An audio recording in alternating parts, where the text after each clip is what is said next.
Anthony presents Roald Dahl, Fantastic Mr. Fox, illustrated by Quentin Blake.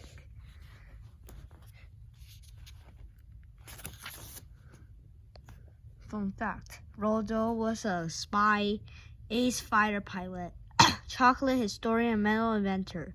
He was also the author of Charlie and Chocolate Factory, Matilda, the BFG, and many more brilliant stories. He remains the world's #1 storyteller. Quentin Blake has illustrated more than 300 books in Roald Dahl and was Roald Dahl's favorite illustrator. In 1980, he won the prestigious Kate Greenaway Medal. In 1999, he became the first ever children's laureate, and in 2013, he was knighted for services to illustration. Introducing Mr. Fox, Mrs. Fox, the small foxes, Badger, Bogus, Bean, Boons. There's all his books he writes.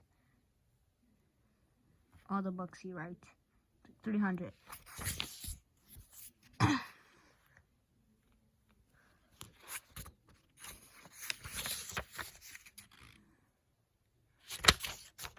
Chapter 1. The Three Farmers. Down the valley, there were 3 farms. The owners of these farms had done well. They were rich men. They were also nasty men. All 3 of them were about as nasty, as mean as any men you could meet. Their names were Farmer Bogus, Farmer Buns, and Farmer Bean. Bogus was a chicken farmer. He kept thousands of chickens. He was enormously fat. This was because he ate 3 boiled chickens served with dumplings every day for breakfast, lunch, and supper. Buns was a duck and goose farmer. He kept thousands of ducks and geese. He was a kind of pot-bellied dwarf. He was so short, his chin would have been underwater in the shallow end of any swimming pool in the world. His food was donuts and goose livers. He mashed the livers into a disgusting paste and then stuffed the paste into a donut. This guy gave him a tummy ache and a beastly temper.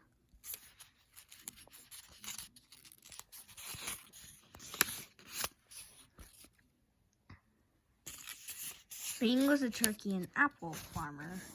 He kept thousands of turkeys in an orchard filled with apple trees. He never ate any food at all. Instead, he drank gallons of strong cider, which he made from the apples in his orchard. He was as thin as a pencil and the cleverest of them all. Bogus and Boons and Bean, one fat, one short, one lean. These horrible crooks, so different in looks, were nonetheless equally mean. This is what the children round about used to sing when they saw them.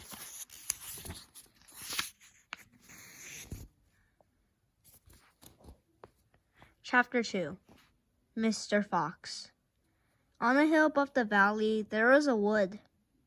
In the wood, there was a huge tree. Under the tree, there was a hole. In the hole lived Mr. Fox and Mrs. Fox and their 4 small foxes.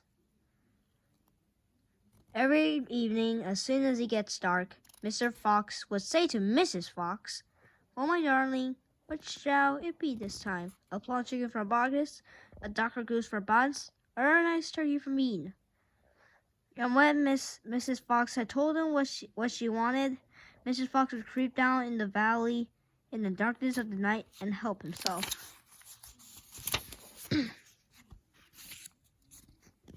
Bogus and Boons and Bean knew very well what was going on, and it made them wild with rage. They were not men who liked to give anything away. Less still, they liked anything to be stolen from them. So every night, each of them would take his shotgun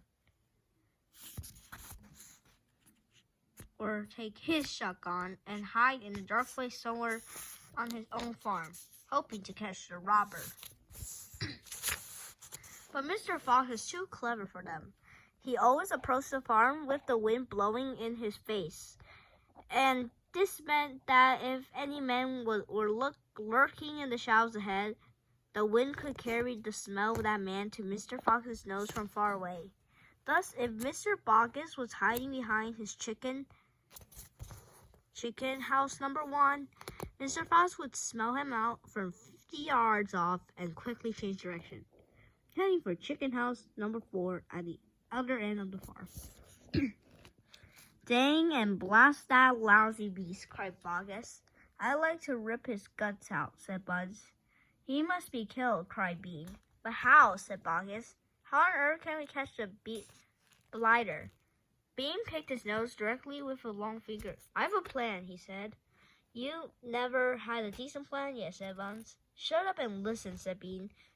Tomorrow night, we will all hide just outside the hole where the fox lives. We will wait there until he comes out. Then, bang! Bang, bang, bang. Very clever, said Buns. But first, we shall have to find the hole. My dear Buns, I already found it, said the crafty Bean. It's up in the wood and on the hill. It's under a huge tree. If you want to see chapter 3 and 4, go to my next video that's posting tomorrow. Bye.